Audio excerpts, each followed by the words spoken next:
estamos iniciando mais um encontro no Entrevistas. Este é um projeto que iniciou-se há 2 anos atrás e que vem entrevistando membros do IPAC para que a gente possa conhecer um pouquinho mais de cada um. A convidada do encontro de hoje é com a Júlia Quedes, e quem compõe as pessoas que irão entrevistá-la sou eu, a Beth e a Silvia. Para quem não nos conhece, eu vou apresentar brevemente cada um de nós.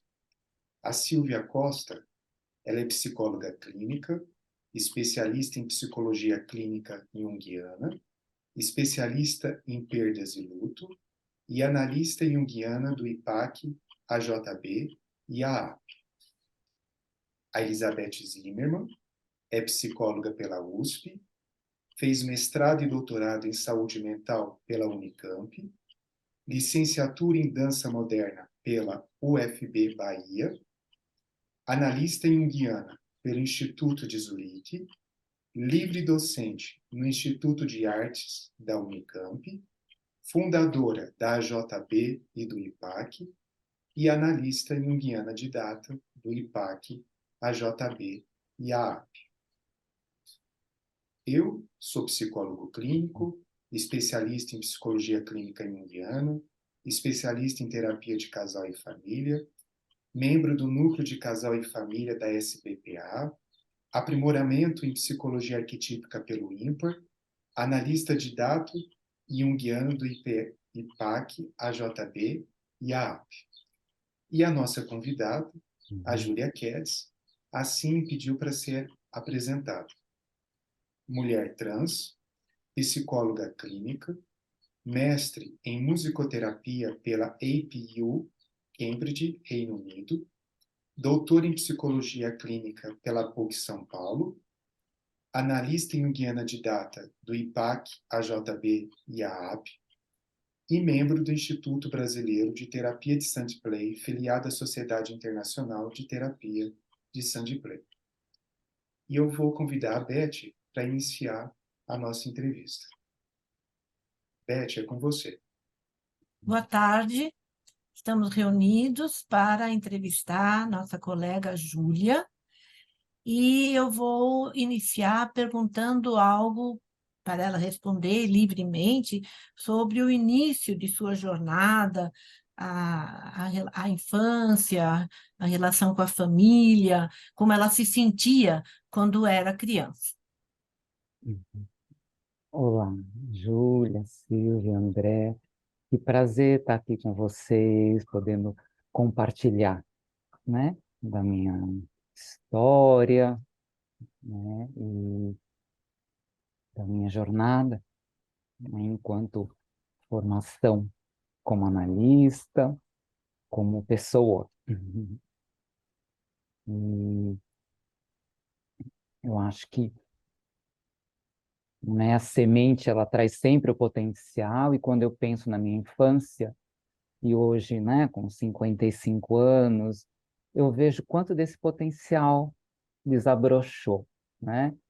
O potencial como analista, né? O potencial como, né, esse lugar da consciência, né?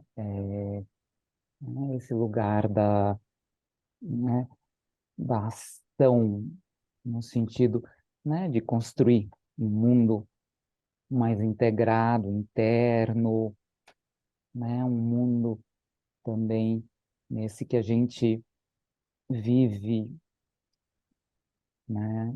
Constrói e ajuda a transformar na direção que a gente gostaria, né? E, né, eu me vejo, né, como criança e tenho lembranças muito precoces, né? E inclusive, né, me lembro das guerras lá no Oriente Médio. Eu nasci no Brasil, mas muito cedo, né? A gente morou lá e tudo que está acontecendo hoje também me remete muito, né, aos conflitos que a gente viveu na infância, né, com as guerras. E meus pais são libaneses, né? Eu nasci aqui no Brasil, mas fui morar lá cedo e aí retornamos, por causa dos conflitos e, né, e reflexões profundas sobre os sentidos das coisas sempre me acompanharam, né? Seja porque eu vivia entre, né, um mundo ocidental e oriental, porque eu tinha essa noção de um universo muito feminino dentro de mim, uma vida, né, que exigia de mim um papel muito masculino. Então, habitar esse locus do entre é um lugar que eu sempre vivi, né, com, né, desafios diferentes, mas um lugar de quem observa, de quem reflete, de quem analisa, de quem busca explicações.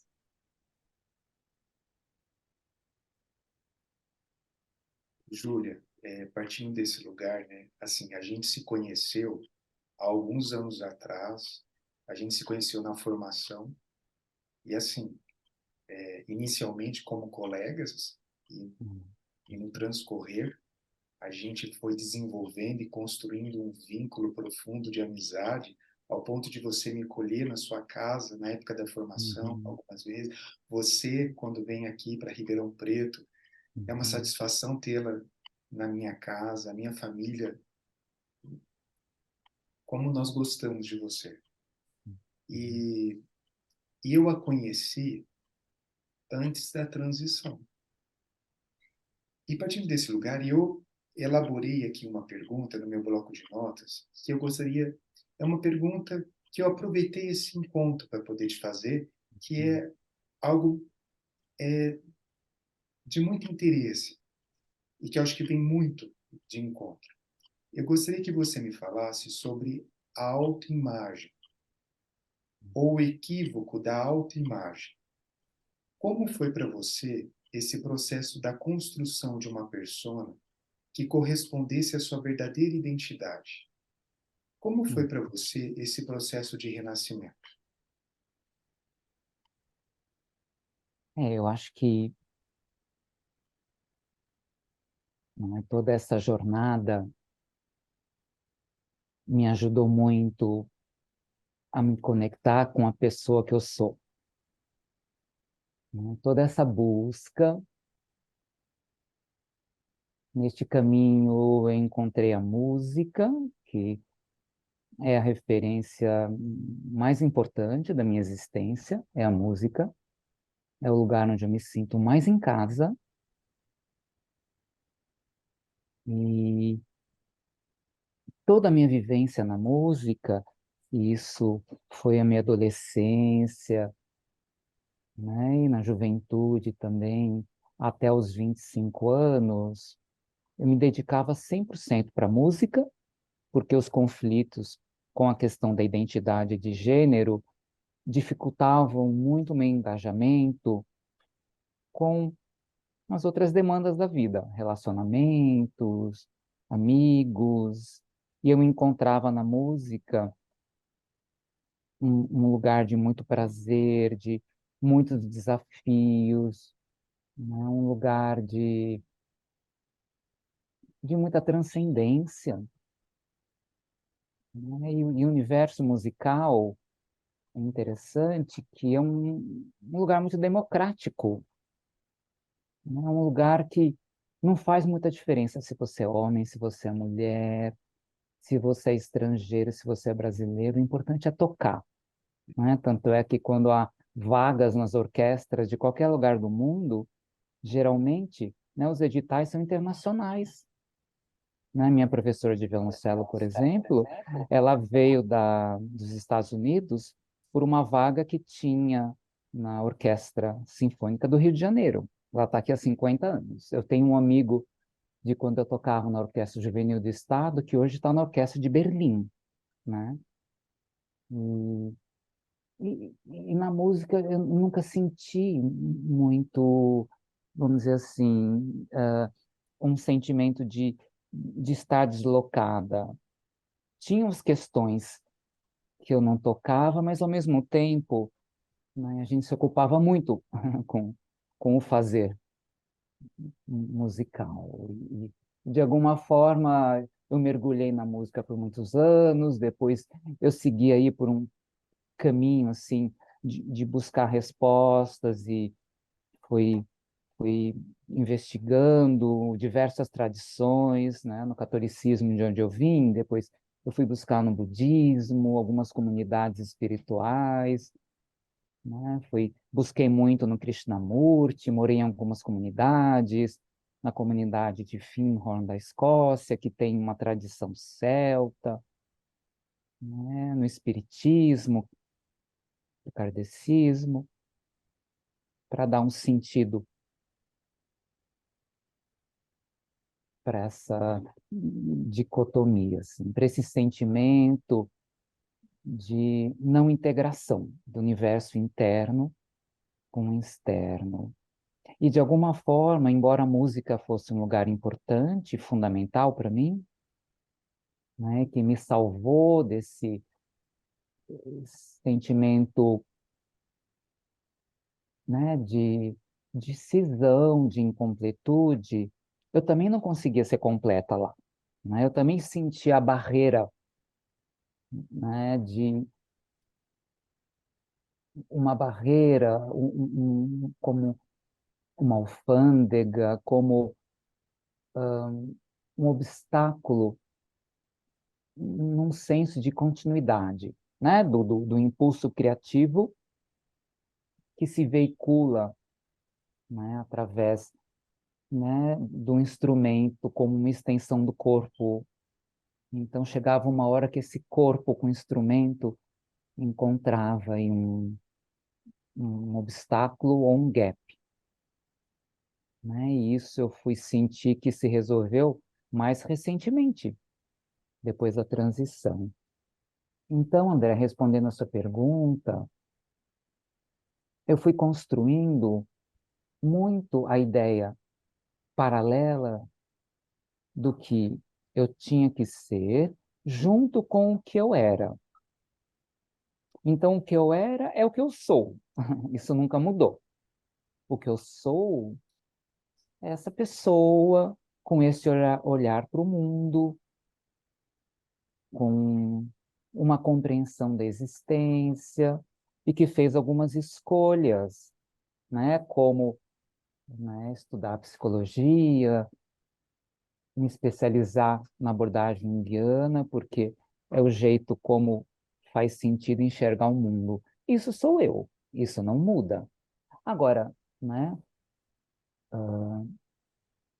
como na época, né, a questão de gênero não era discutida, eu também aprendi que por ter nascido biologicamente como um homem, eu tinha que exercer um papel no mundo como um homem, né? Eu acho que isso é diferente do nosso conceito de persona.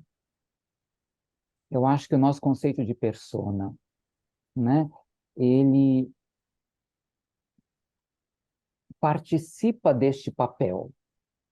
Então, vamos dizer assim, o Roger tinha aspectos da persona da pessoa que eu sou, né? De ser uma pessoa amável, uma pessoa disponível, uma pessoa afetiva, vamos dizer assim, são traços da pessoa que eu sou que geralmente abrem caminhos, né? São traços da pessoa que eu sou que geralmente agradam e que eu sei que é adaptativo.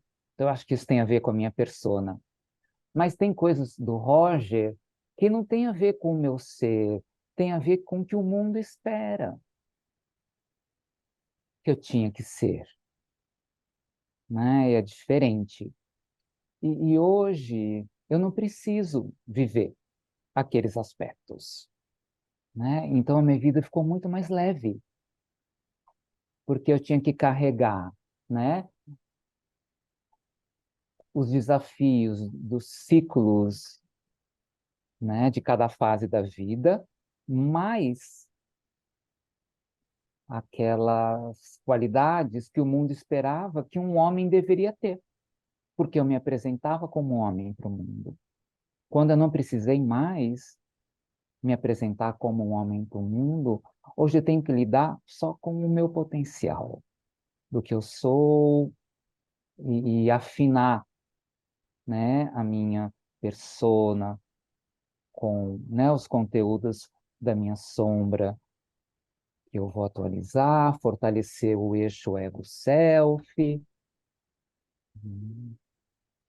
e aprofundar o significado da minha existência, me conectando com o arquétipo da alma, né?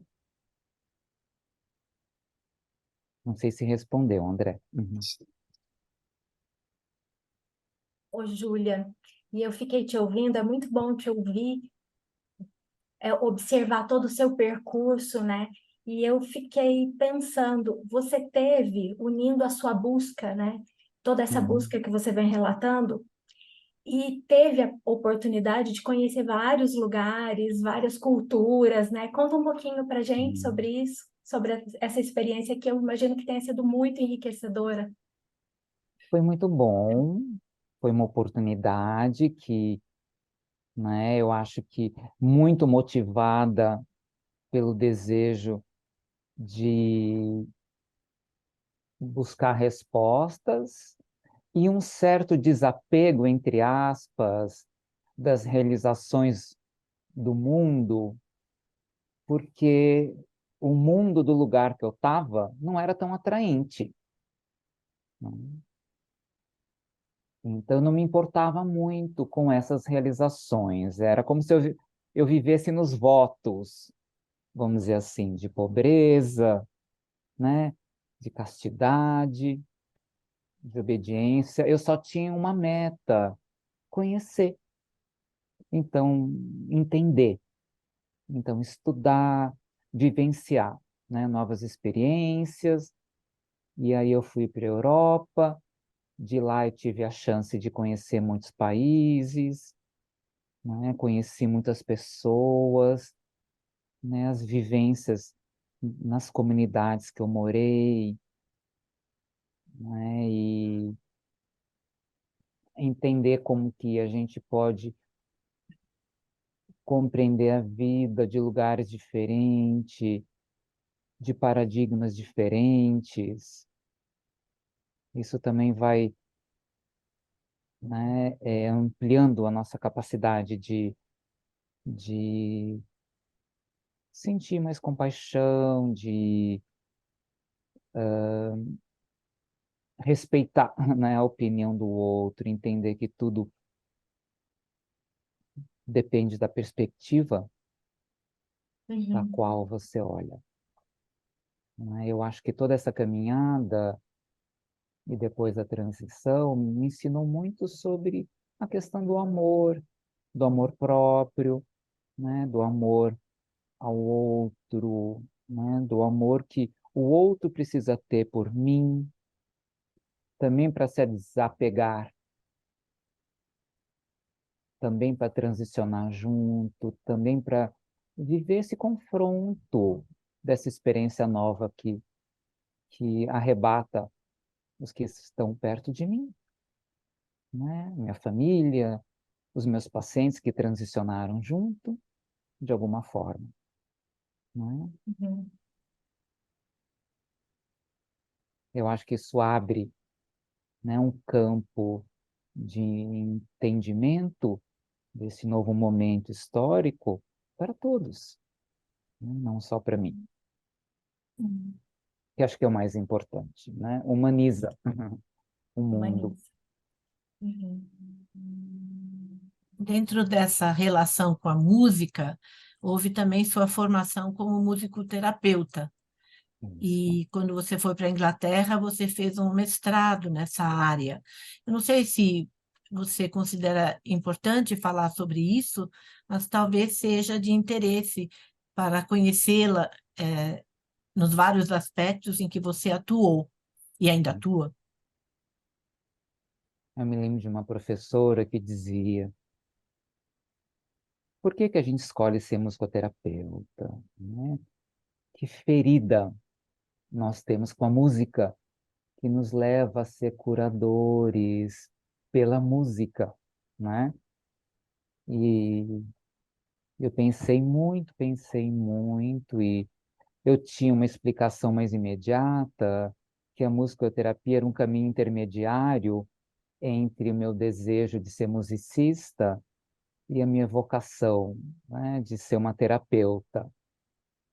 Depois eu fui entender que eu tinha uma ferida, e a ferida era aquele sentimento de não conseguir ser uma musicista porque eu não estava inteira no meu corpo.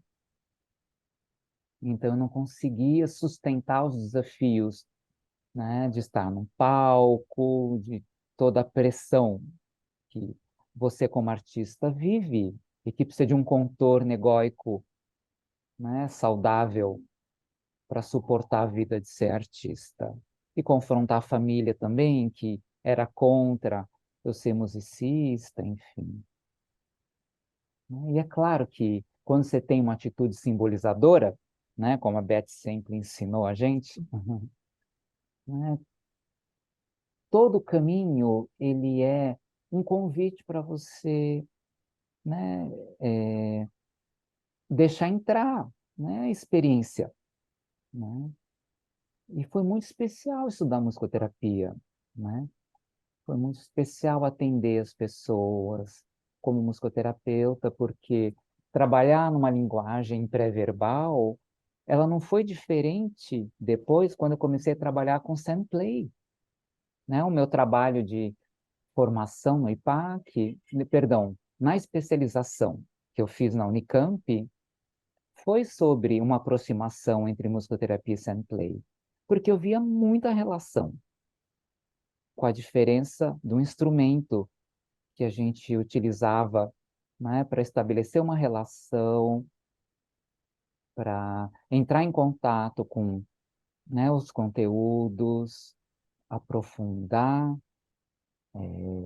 elaborar e curar.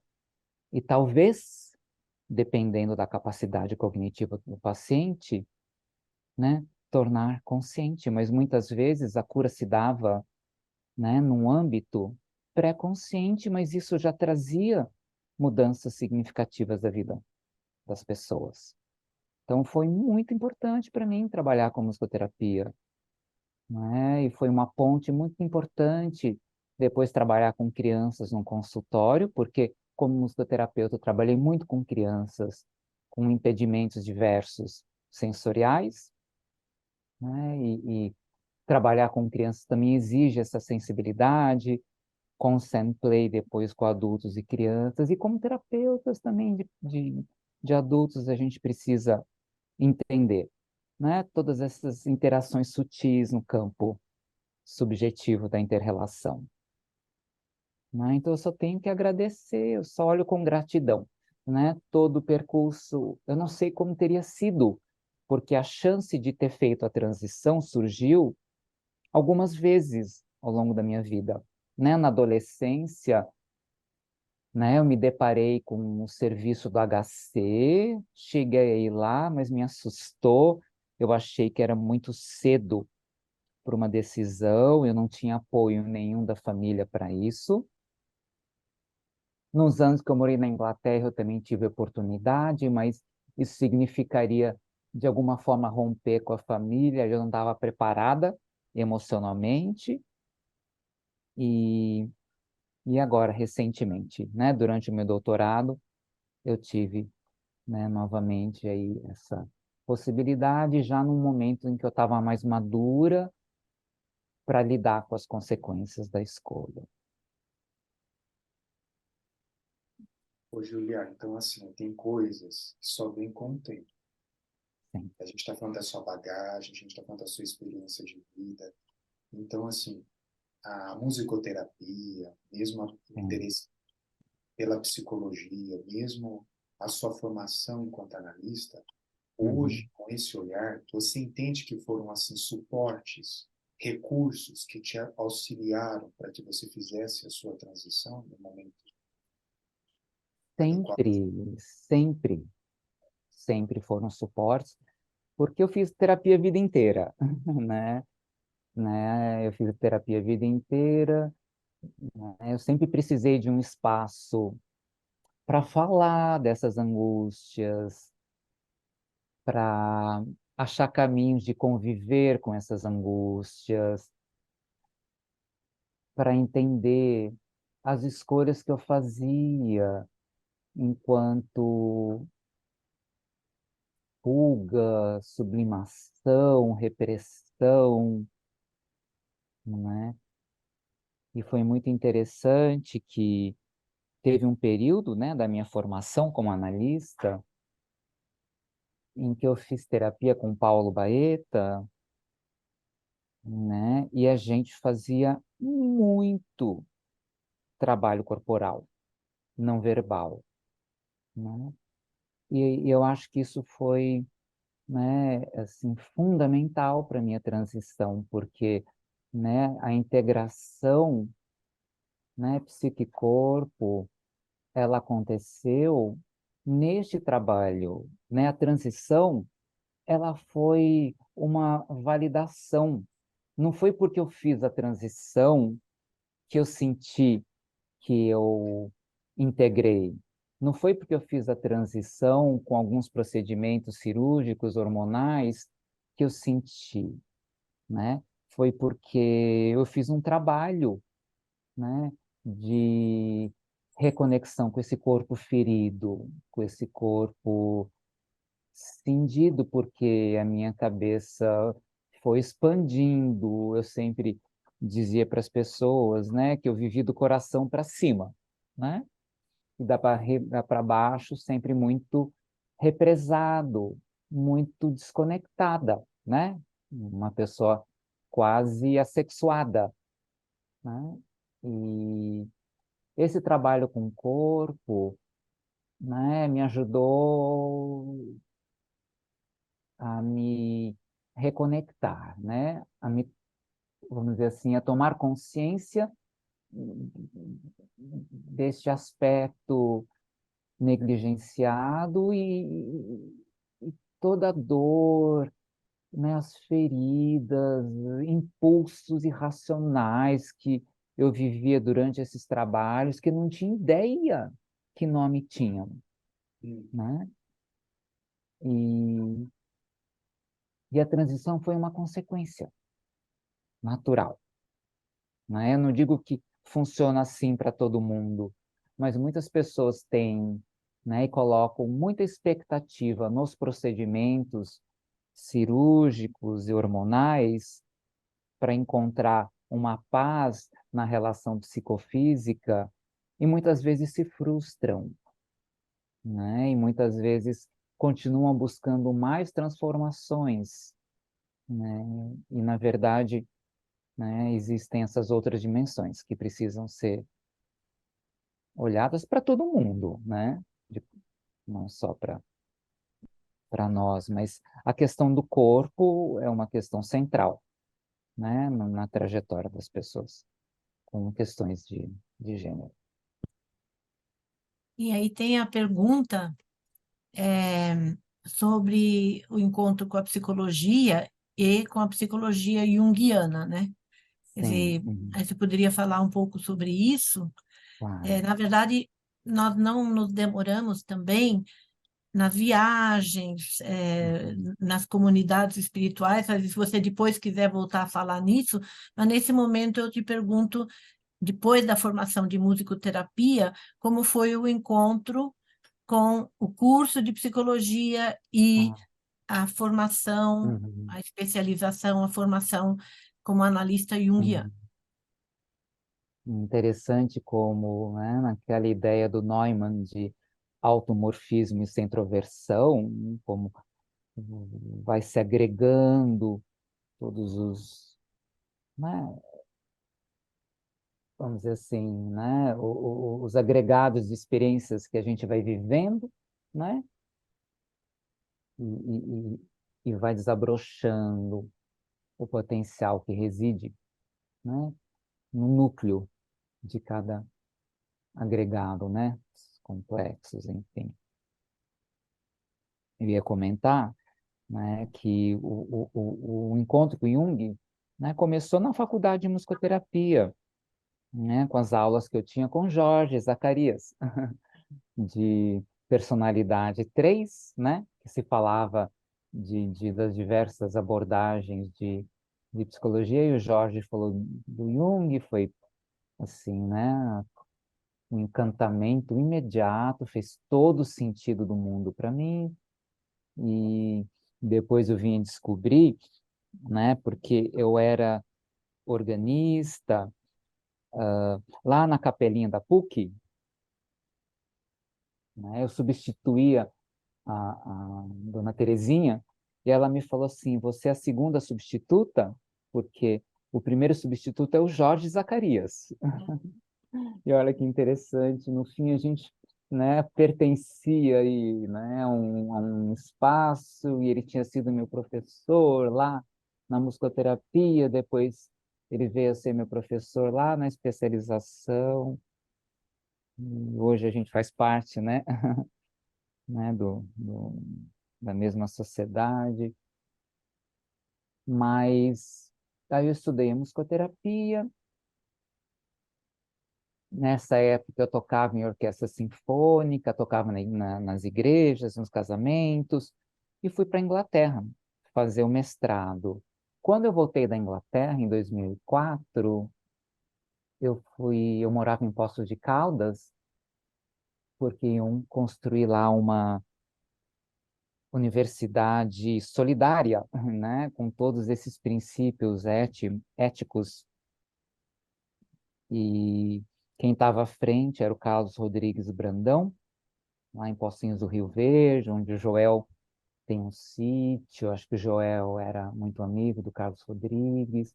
No fim, o projeto não foi para frente, e eu fui convidada para dar aula na UNAERP, na Universidade de Ribeirão Preto, de musicoterapia. Depois eu fui para São Carlos dar aula de musicoterapia na UFSCar, e nesse percurso me perguntavam da abordagem, né, que embasava o meu trabalho como musicoterapia. Até então era mais humanista, e aí a coordenadora do curso da UNAERP falou assim: você gosta de Jung, não é? Tem um curso na Unicamp, de especialização em psicologia junguiana, e eu fui fazer, né? E fiquei muito feliz, né, de fazer o curso. Eu era musicoterapeuta, eu sabia que aquela especialização, ela não me possibilitaria atuar como terapeuta junguiana, mas embasar o meu trabalho de musicoterapia, né, como uma junguiana, e assim eu fiz. E aí veio o desejo de fazer a formação como analista junguiana, e precisava ser psicólogo ou médica. Aí eu estudei psicologia na própria UNAERP. Eu tive bolsa por ser professora lá. Aí eu fiz o curso de psicologia, foi fácil, porque eu já tinha feito muitas matérias na musicoterapia, eliminei e fiz a formação. Uhum. E fui morar em Campinas. Valinhos primeiro, né? Depois eu fui para Campinas, depois voltei para São Paulo. E tudo isso levou 21 anos, né? Desde a minha saída e a minha volta para São Paulo, né? E foi quando eu voltei para São Paulo que eu fiz a transição. E eu penso nessa questão dos ciclos, né? Nessa ideia da maioridade, que eu já tinha um corpo, que eu já tinha um lastro, que eu já tinha um senso de eixo do que eu sou, do que eu penso, de como eu me comporto no mundo. E essa força, né, me deu coragem de me colocar, né, no mundo, né, sem controle de como as pessoas poderiam responder. E eu estava pronta, né, para qualquer resposta, porque, né, toda essa trajetória e ter morado, né, em esses lugares todos sempre exigiu uma adaptabilidade que foi muito especial, e me trouxe uma liberdade e um sentimento profundo de entrega, assim, e confiança, né, para o convite da vida, para as aventuras que a gente pode viver, e que no final das contas o mais importante é o que sobra das experiências que a gente vive, pelos lugares que a gente passa e com as pessoas que a gente encontra. Ô, Júlia, foi uma caminhada. Uhum. Ao te ouvir, me parece uma caminhada assim tão longa, né? E Uhum. com tantas experiências. com tantas buscas, e foi logo depois da formação que você chegou no doutorado e aconteceu a transição. Conta um pouquinho como que foram esses momentos, né?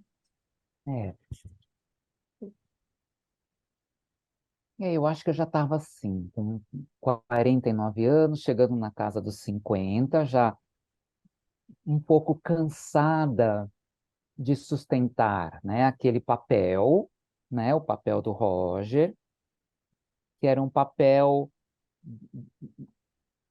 né, do bom filho, vamos dizer assim, né, sempre disposto a, né, a abdicar, né, do desejo pessoal, um desejo pessoal que não tinha, na verdade, muito espaço para ocupar na minha existência, porque o desejo pessoal estava identificado com um potencial feminino, né? Então, eu me ocupei muito, né, do meu ascendente capricorniano e abracei, né, esta tarefa, né, do princípio da realidade, então, ajudando a família, né, muito solícita com os amigos, sempre atendendo muitos pacientes, né, sempre disposta, né, a fazer acordos com relação a valores e sacrificando, né, o prazer, o descanso, o lazer. E aí, acho que exauriu com 50 anos, eu estava sentindo que eu tinha 75. Essa era a sensação. Eu sentia vontade de aposentar, né? E quando eu olhava a agenda cheia, na segunda-feira, que eu ia atender todos os dias até sábado, né? E que no domingo eu ia arrumar a casa, fazer compra e não sei o que, começar a atender na segunda-feira de novo, ainda receber a família, visitar meu irmão, cuidar do meu irmão doente, e ouvir meu pai reclamando, e enfim. Eu digo, gente, tem alguma coisa aqui que não vou dar conta, né? E aí eu senti, e isso eu estava fazendo doutorado, né? E o tema era com crianças, porque eu estava já trabalhando bastante com crianças e porque eu era uma figura masculina, chegavam muitas crianças com questões de limite, né? E, e eu ia escrever sobre isso, né? Sobre, né? Como esse princípio, do pai, como ele precisava ser revisto, né? Nesses tempos, né? Em que tinham todas essas crises em relação, né, ao patriarcado. Daí eu pensei que se eu fizesse o doutorado no tema, porque eu já estava com o desejo de fazer a transição, eu ia ficar muito vinculada ao que viria depois, né? Escrever sobre o tema, continuar atendendo crianças, isso ia dificultar muito a minha Uhum. transição, porque, né, eu não sabia o que ia acontecer, se as pessoas não iam me procurar mais, né? E aí uma colega lá no doutorado também estava escrevendo sobre o mesmo tema, né, com crianças, né, opositoras, e aí a minha a supervisora falou assim, vocês têm que rever, uma de vocês tem que trocar o tema, né, e tentar pensar num tema inédito. Eu falei, eu tenho um. E aí foi que eu tive a ideia, né, de trabalhar com o tema da transgeneridade, com um conflito, esse conflito do corpo, da mente, e pensar como o espaço do sand play, enquanto um espaço criativo, poderia ser um lugar para encontrar, né, mais respostas, mais integração, de onde a gente pudesse sair da dicotomia para um sentimento mais paradoxal, né? Mais criativo, né? De um oposto mais complementar e menos conflituoso, né? E não é fácil, não foi fácil com os pacientes, e eu percebi que, né, foi, para mim foi muito importante fazer o estudo, estudar, viver, tudo isso também me ajudou, né, a me fortalecer para dar o passo para minha transição. Achei interessante que você falou, eu pensei, mas eu não falei. E você falou, Uhum, né, a questão, você está falando dos seus pacientes, mas a questão também da convivência mais íntima, ou tanto quanto, né, sim, porque outro tipo de intimidade. Eu me refiro à questão da família, dos amigos, o convite de fazer a transição junto com você, sim, uhum, né? E como que eu, particularmente, André, me uhum, senti transicionando com você, quanto que uhum, você é muito curioso o quão a gente se vê uhum, querendo acolher e o quanto que você também nessa perspectiva é, de alteridade mesmo, nos acolhendo, sim, uhum, né? E eu achei assim de um cuidado e aí eu acho que é aí que está o vínculo, né? Que se sustenta, né? Que se amplia, que se aprofunda ainda mais, né? Nesse aspecto. E quando você falou do pai, e aí eu fiquei pensando do pai social, né? Desse pai conservador, desse pai rígido, e eu até acabei elaborando uma pergunta para também te fazer. Muito interesse de saber a sua resposta. Eu coloquei uhum, assim: ó, sabemos que a orientação sexual não possui relação com a identidade de gênero. sim. Que argumentos você usaria diante um conservador para tentar convencê-lo de que também é natural não ser cis-hétero? Uhum, Muito querendo te escutar. tá. Uhum. Eu acho que se a gente toma como a natureza como base, né, a natureza ela nos ensina muito sobre a multiplicidade, né? A multiplicidade de ser, né, na singularidade que cada um de nós é, na singularidade de desejar, né, com quem você gostaria de trocar afetos, né, intimidade e nesse séculos, né, de, né, civilização baseada em princípios mais patriarcais, então, né, as sociedades regidas aí por, né, religiões monoteístas, né, elas têm um sistema de organização mais vertical, né, mais binário, né? Por exemplo, no Irã, hoje é um dos lugares em que mais se faz cirurgias de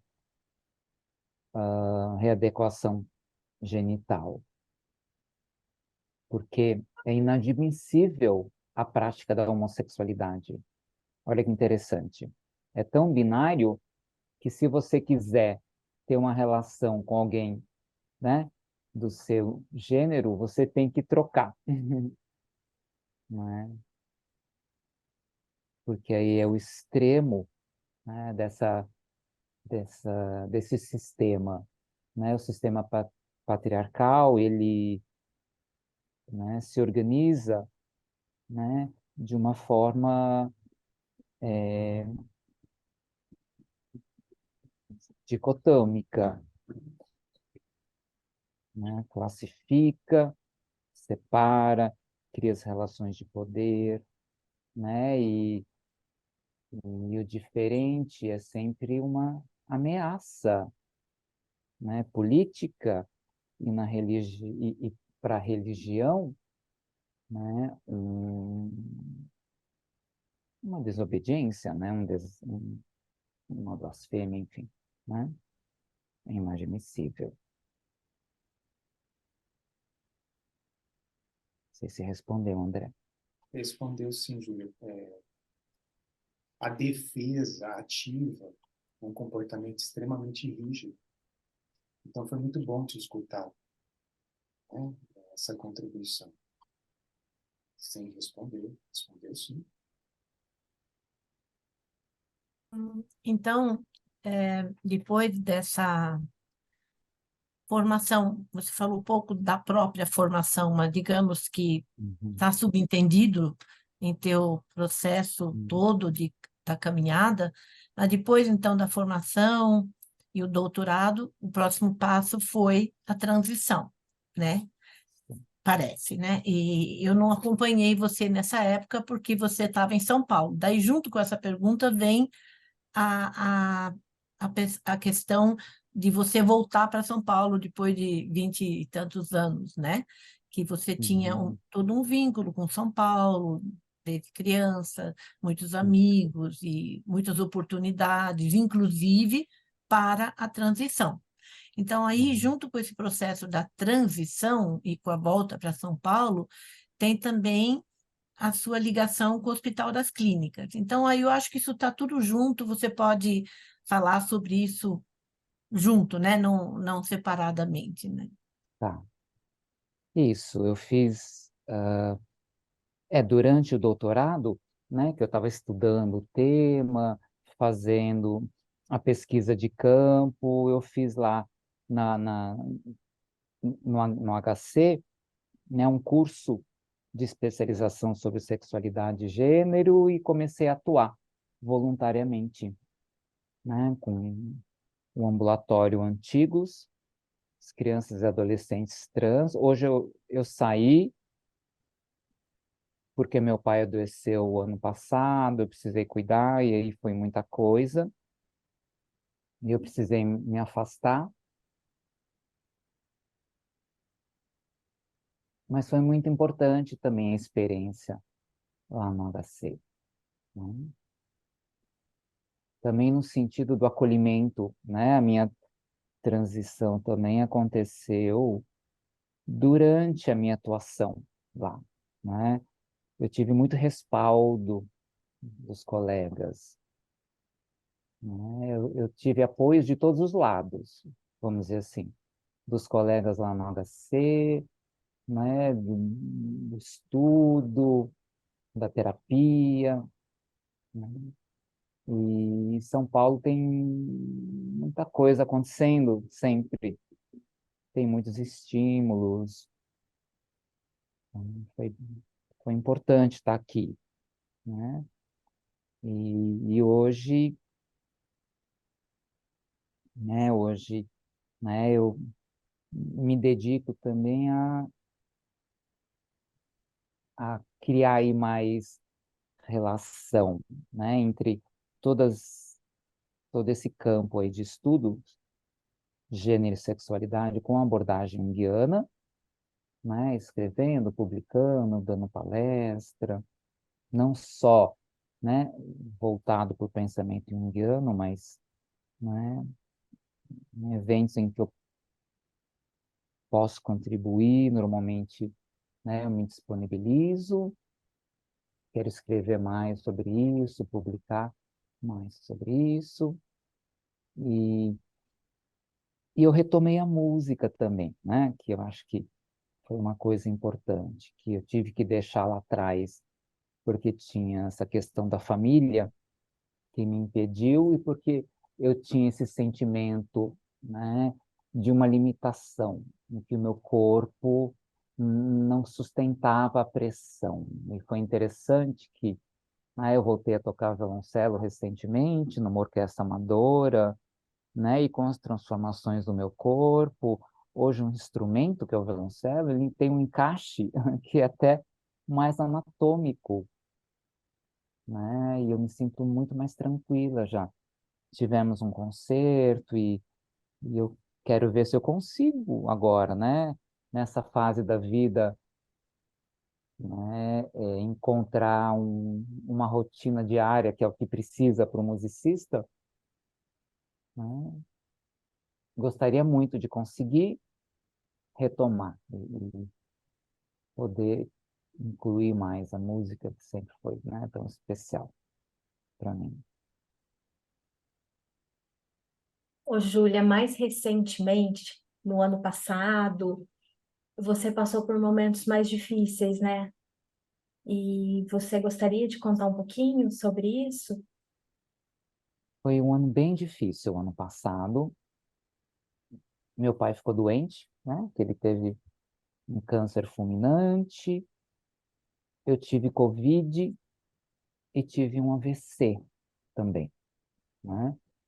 Que comprometeu o meu lado direito e que foi retornando, né? Com fisioterapia, mas eu não sabia o que ia acontecer, né? E é claro que eu, né, me afastei um pouco das atividades e fui me dedicando para a recuperação e também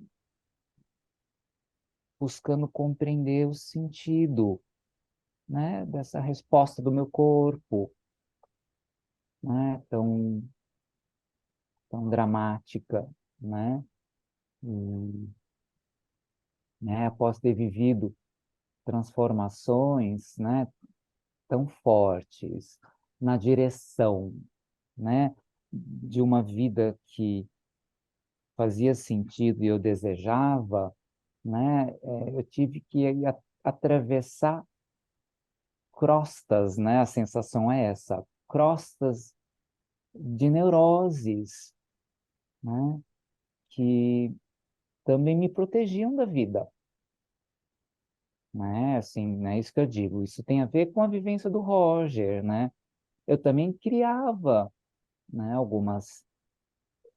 alguns comportamentos, né? Tinha uma rigidez que hoje eu tenho muito menos. Eu sinto uma fluidez de movimentos que eu não tinha, né? E eu não sei, eu não sei se teria como diluir essas crostas de um jeito menos dramático, mas o AVC, né?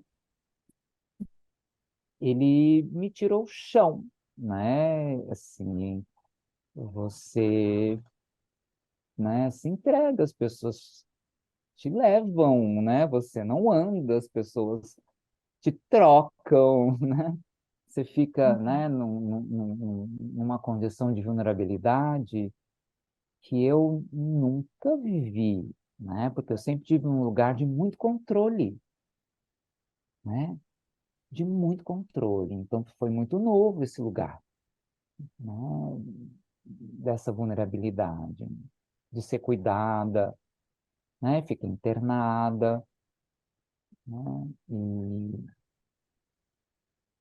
não achava que ia poder tocar violoncelo mais, né?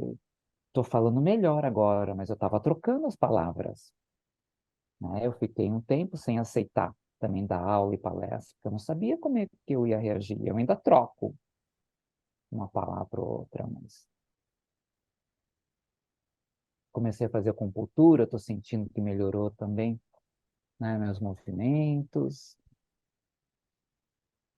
Então, meu restabelecimento foi muito positivo, sou muito grata, né, a isso, e eu sinto que, né, eu estou tendo uma segunda chance, porque, né, eu podia ter tido sequelas muito graves, Uhum.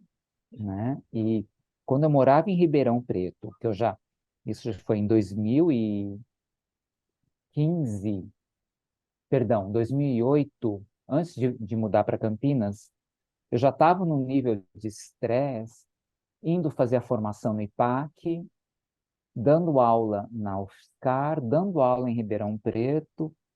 Eu senti a minha pressão subiu muito naquela época. A Beth lembra, um dia eu passei mal, eu estava na casa dela, eu fui lá para o hospital, ela foi com o Paulo lá. E eu sabia que eu ia ter alguma coisa um dia, né? E veio, né? Mas eu também não, não consegui abrir mão desse lugar, né? Desse lugar de controle. E assim, eu não desejo ter passado por isso de novo, né? Não desejo para mim, não desejo para ninguém. Agora, eu também não posso negar que me trouxe muito aprendizado, né? Uhum. Como tudo, né? Que a gente vive, a gente pode colher aprendizados. Agora eu tento equilibrar mais a minha vida, né? Eu tento dormir cedo, mais cedo, né? Eu não consigo dormir muito cedo, mas eu tento dormir mais cedo, eu tento não responder tudo no mesmo dia, tem coisa que eu deixo para fazer no dia seguinte, se não der no dia, enfim. Achando uma dose mais, né, equilibrada, né, para Uhum. as áreas da vida. Qual que é a próxima transição? Uhum, Daqui para uhum, onde, né? Eu acho que qual que é o teu próximo projeto, né? Para onde você está uhum. olhando? Quais são as suas expectativas, né? Eu acho que essa caminhada pelas comunidades, né, essa busca, assim, por esses sentidos, né, que dão, né, um propósito para nossa existência, né, humana, para além do humano, sei lá, isso, né, antes eu entendia como um chamado, né, pelas angústias que eu tinha na vida, e hoje eu percebo que isso é meu, independente de hoje estar mais adaptada, né, isso eu percebo que continua forte, né, esse desejo, né, de buscar, né, e retomar um pouco, né, essas questões, esses caminhos, né, a yoga, né? Então, essas são as suas aspirações. Uhum. A música. Uhum. Uhum.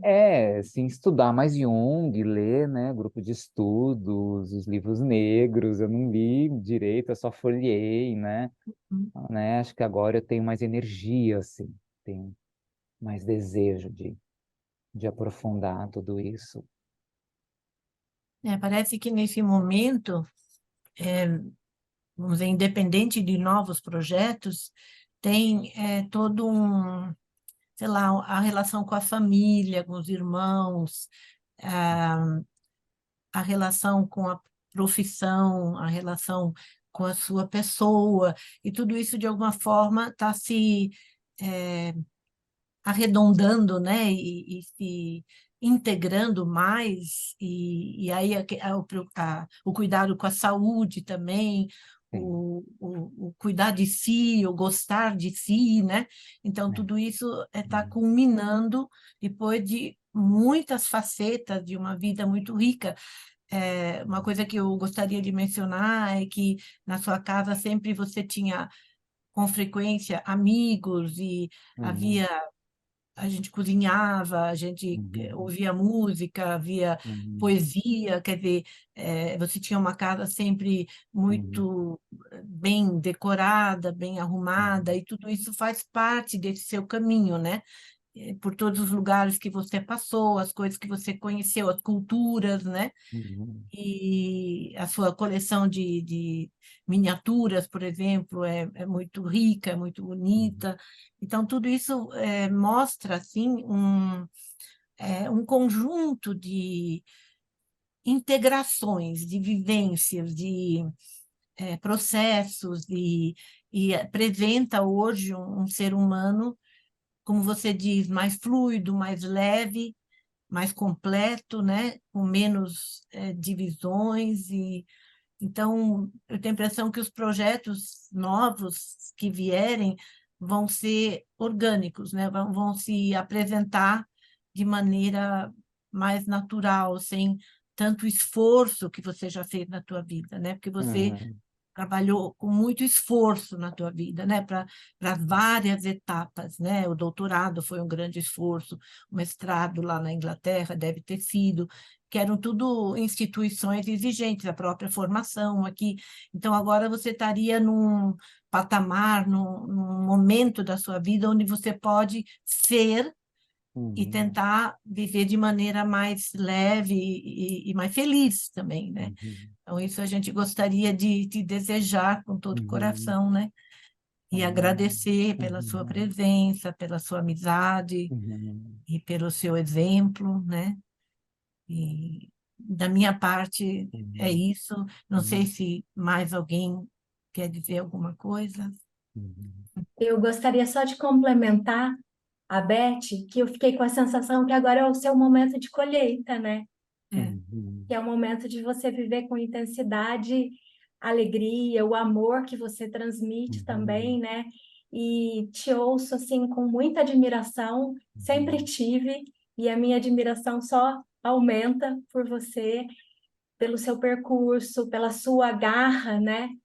E te agradecer Uhum. porque eu me sinto fazendo parte desses vínculos que Uhum. você construiu e, e é muito bom ter você por Uhum. perto, aprender com você. Você teve uma participação muito grande na minha formação, um diferencial muito enriquecedor. Então, te agradeço muito. Uhum. Uhum. Obrigada, gente.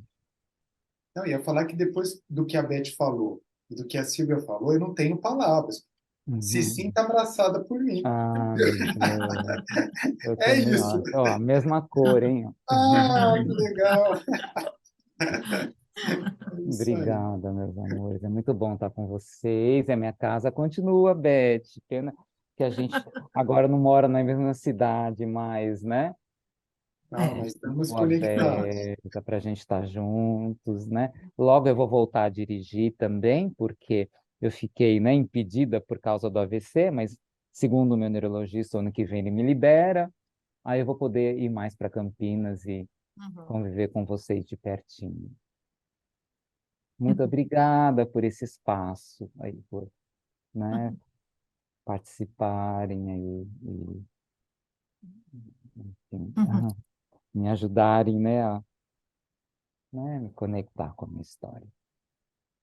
Obrigada, querida. Um abraço, Júlia. Um beijo. Um Para abraço. vocês também, Beijo. obrigada. Tchau, um beijo. Tchau. Tchau.